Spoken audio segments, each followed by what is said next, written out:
ये सब तुम्हें पहले ही बता देना चाहिए था। हम कुछ एक्शन तो ले सकते थे। मैम, पहले मुझे ऐसा लगा कि मेरा कोई अपना है जो मुझसे मजाक कर रहा है, कोई अपने ही ग्रुप का जिसे सब कुछ पता है, मैं कब कॉलेज आती हूँ, मैं कब लाइब्रेरी जाने वाली हूँ, या मैंने कैसे कपड़े पहने। लेकिन ऐसा नहीं है, ये कोई दूसरा है जो मेरे बारे में सब कुछ जानता है। उसने तो कल रात को मेरे घर पे कोरियर के थ्रू एक गिफ्ट भी भेजा था। पापा आज कह रहे थे कि वो पुलिस में कंप्लेंट करने वाले हैं। नहीं, प्लीज उनसे कहना ऐसा कुछ ना करें।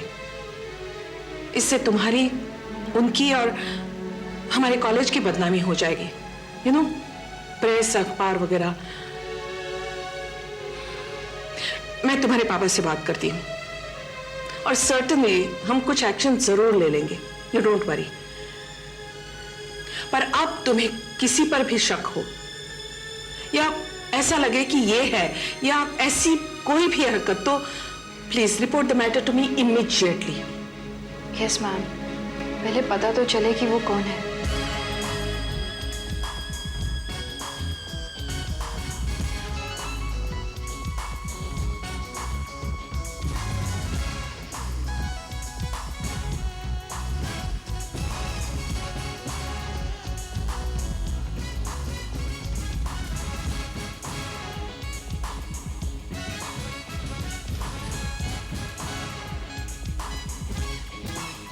माँ, मैं निकल रही हूँ।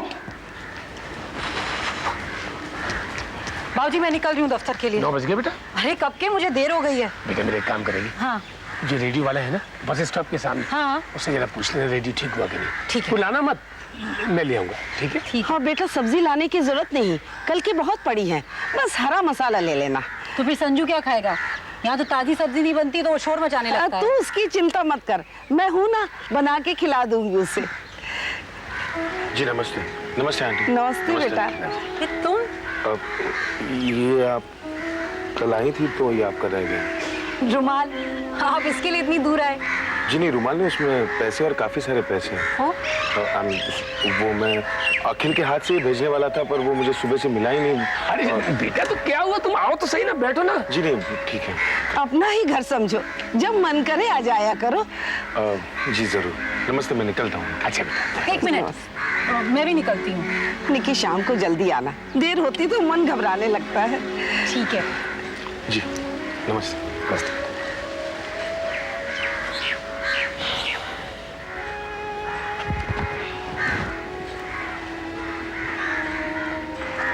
सागर से शादी कर लेती, खुश रहती। उसे ठुकरा दिया,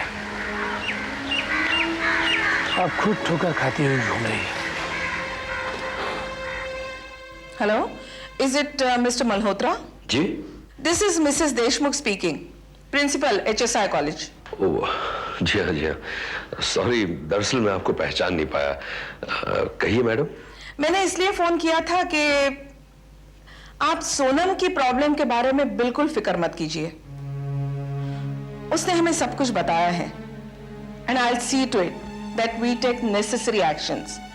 सर्टेनली। देखिए, ये स्टूडेंट्स की उम्र है, नादानियां करते रहते हैं। I know this must be checked and stopped.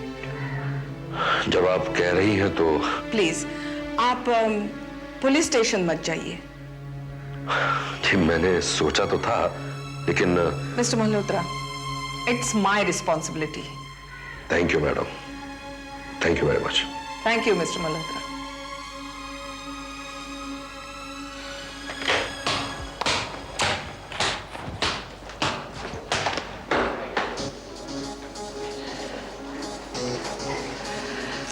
क्या आपको कभी किसी ने बताया कि आपकी आंखें बहुत खूबसूरत हैं? हाँ, इट्स अ फैक्ट। प्लीज इतने गुस्से से मत देखिए। क्या आपको कभी किसी ने बताया नहीं ऐसा? तुम्हारा नाम क्या है? नाम में क्या रखा है मैम साहब, मुझे जो कहना था वो मैं कह चुका हूँ। हाँ, बाकी इन खूबसूरत आंखों का इस्तेमाल गुस्से से ना किया कीजिए। किसी से प्यार से देखेंगी तभी इसका इस्तेमाल सही होगा। तुमने अपना नाम नहीं बताया। फिर वही सवाल, अगर मैं अपना नाम बता दूं तो मैंने जितना कुछ कहा वो सब रजिस्टर कर लोगी? तुम्हारा नाम क्या है? मेरा नाम कबीर बजाज। अब क्या वो मैं तुम्हें बाद में बताऊंगी। कबीर बजाज।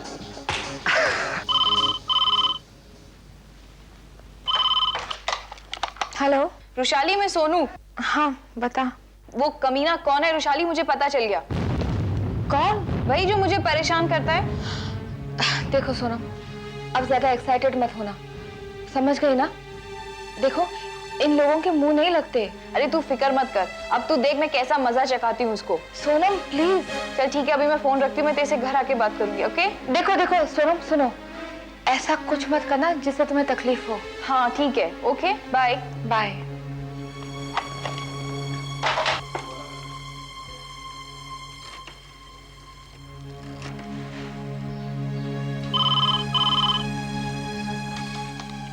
हेलो रुशाली, तू ठीक है ना? अब ठीक है। हाँ मैंने यही पूछने के लिए फोन किया था। सुन अपना ख्याल रखना। हाँ रखूंगी। Okay bye.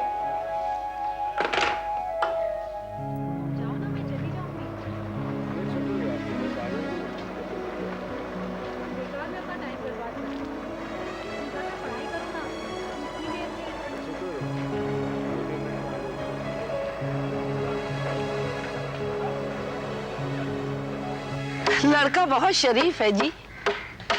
कौन? ये जो अभी आया था। बता भी तेरे को, अब्बन नंबर का गुंडा था वो। बात बात पे चाकू छुरी निकाल लेता था। क्या कह रहे हो जी? और क्या, वो तो मास्टर जी ने सुधारा है उसको, तभी से कुछ पढ़ने लिखने लगा, शरीफ हो गया। तो मास्टर जी से कहो कि अपने संजीव पर भी कुछ ऐसा जादू कर दे कि उसका गुस्सा ठंडा हो जाए। ये तेरा संजीव तो है ना, नासूर बन गया है, वो नहीं सुधरेगा अब। कबीर बजाज नाम का कोई भी स्टूडेंट यहाँ नहीं। एक बार फिर चेक कर लो। मैडम मैंने सब फाइलें चेक की है, एडमिशन फाइल भी चेक की है, नए एडमिशन हुए हैं वो फाइल भी मैंने चेक किया है। इस नाम का कोई भी स्टूडेंट नहीं।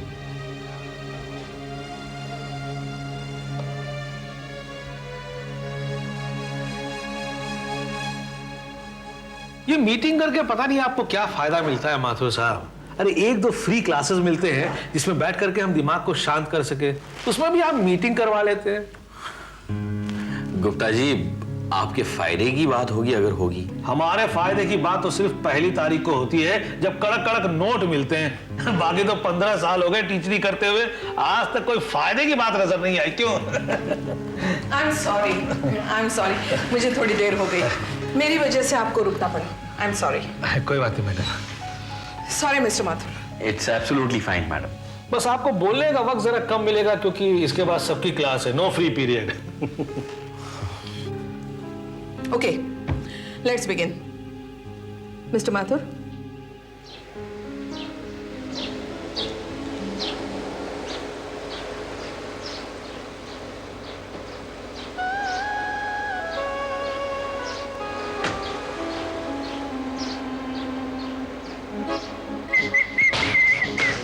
हाय।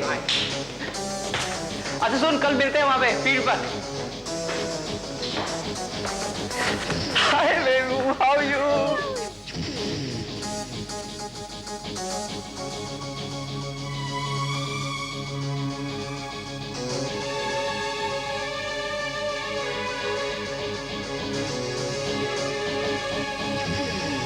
संजीव उन सैकड़ों करोड़ों विद्यार्थियों में से एक है और उसकी सोच उन हजारों सोचों में से एक है जिस पर हमें गौर करना पड़ेगा। अगर उसे नजरअंदाज कर दिया तो एक शिक्षण प्रणाली को काफी कीमत, काफी बड़ा नुकसान उठाना पड़ेगा। किसके बारे में बात कर रहे हैं माथुर साहब आप? वो लड़का जो शिक्षा के बारे में ऐसा सोचता है, उसकी निंदा करता है? मैडम के सामने उसने क्या कुछ नहीं कहा? उसने मुझसे भी काफी कुछ कहा है। तो फिर आप उसके पक्ष में कैसे बोल सकते हैं? गुप्ता जी, अभी मैंने पक्ष लिया ही कहां है? मैंने बात शुरू ही कहां की है? मैंने तो सिर्फ 4 पंक्तियां कही हैं और आप देखिए गुप्ता जी, अगर आपने यह फैसला कर लिया है कि आप मेरे विपक्ष नहीं बोलेंगे तो मैं यह बात रहने देता हूं, मैं यह मुद्दा उठाऊंगा ही नहीं। मिस्टर गुप्ता, मिस्टर माथुर को अपनी बात कह लेने दीजिए। अगर आपको बात कहनी है आप भी कहिए। यहां कोई फैसला नहीं सुनाया जा रहा है, यहां तो विचारों का आदान प्रदान हो रहा है। आप यूं समझिए कि ये एक फोरम है and everybody can speak his और हर माइंड आउट। डिसीजन तो वैसे ही ट्रस्टीज या बोर्ड को ही करना है। मैडम, पर कोई मुद्दा भी तो होना चाहिए। अरे संजीव पढ़ना नहीं चाहता है तो नहीं पढ़ना चाहता है, बात खत्म। देखिए गुप्ता जी, मेरा मुद्दा संजीव नहीं है, मेरा मुद्दा एक नाम नहीं है। मेरा मुद्दा है एक विद्यार्थी, एक सोच, और उसके विपक्ष में है एक इंस्टीट्यूशन, संस्था, वो गिरोह जो उसे चलाता है। मेरा मुद्दा वो है गुप्ता जी। मिस्टर गुप्ता, आपस में उलझ के वक्त जाया मत कीजिए। वैसे भी हमारे पास बहुत कम वक्त है। Please please continue mister Mathur.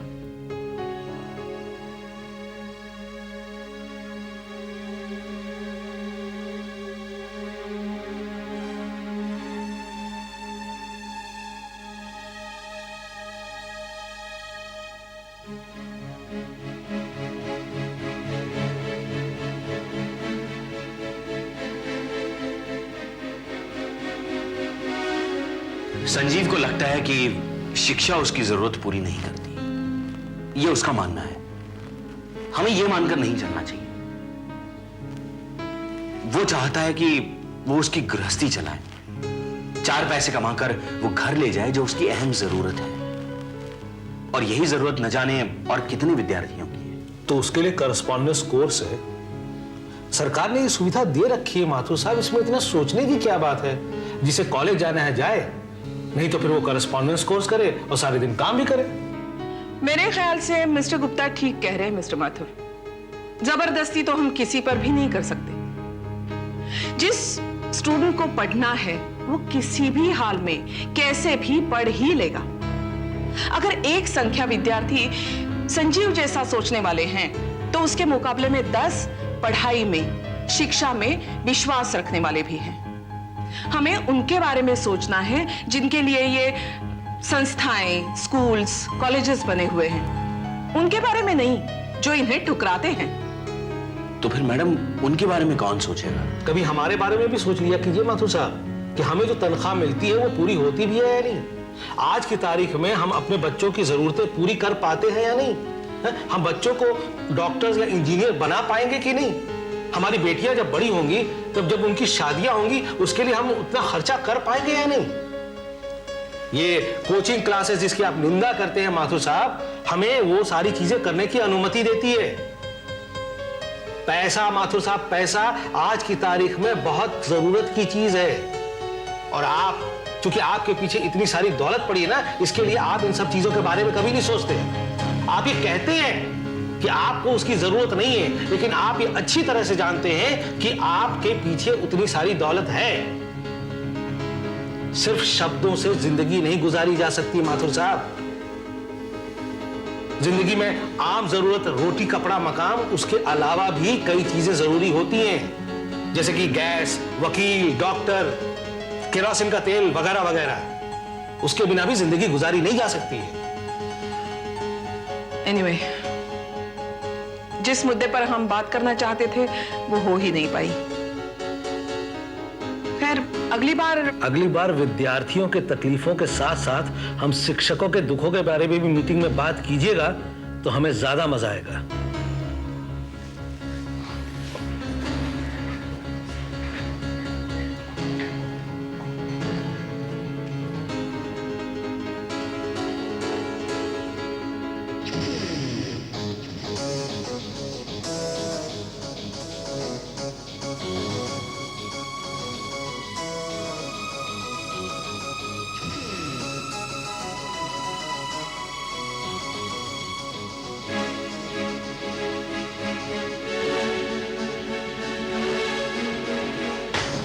Excuse me. या, अरे आप हैं। तुमने मुझे अपना असली नाम नहीं बताया। इतना गुस्सा? मैम साहब, आपने मुझसे पूछा तुम्हारा नाम क्या है, ये नहीं पूछा तुम्हारा असली नाम क्या है। अच्छा, तुम्हारा असली नाम क्या है? हाँ, ऐसे पूछना था ना। मेरा असली नाम है विनोद कुमार रस्तोगी। तुम सच कह रहे हो? नहीं।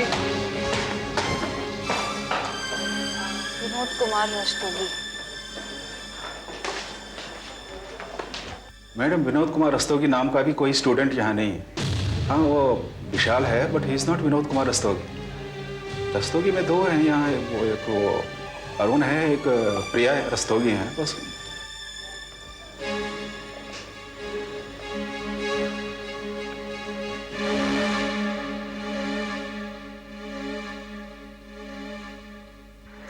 बेटा कल यहाँ रविराज आया था? हाँ, मुझे छोड़ने आया था। क्यों? कहाँ मिला था तुझे? मैं उसके घर गई थी बाबूजी। बेटा तूने बताया नहीं। मैं बताने वाली थी आपको, लेकिन क्यों गई थी तू वहाँ? बाबूजी आपको पता है संजीव ने उसे किस तरह जलील किया था यहाँ पे? मैं उसके घर से माफी मांगने गई थी। हम लोग से जो गलती हुई उसका एहसास करने गई थी।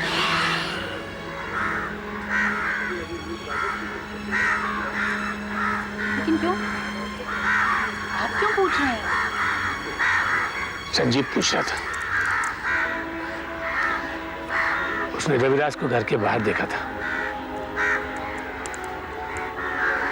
बेटा आगे से बता दिया करना।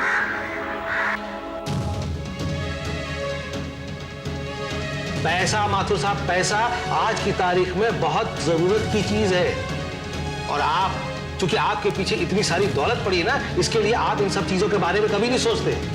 आप ये कहते हैं कि आपको उसकी जरूरत नहीं है, लेकिन आप ये अच्छी तरह से जानते हैं कि आपके पीछे उतनी सारी दौलत है।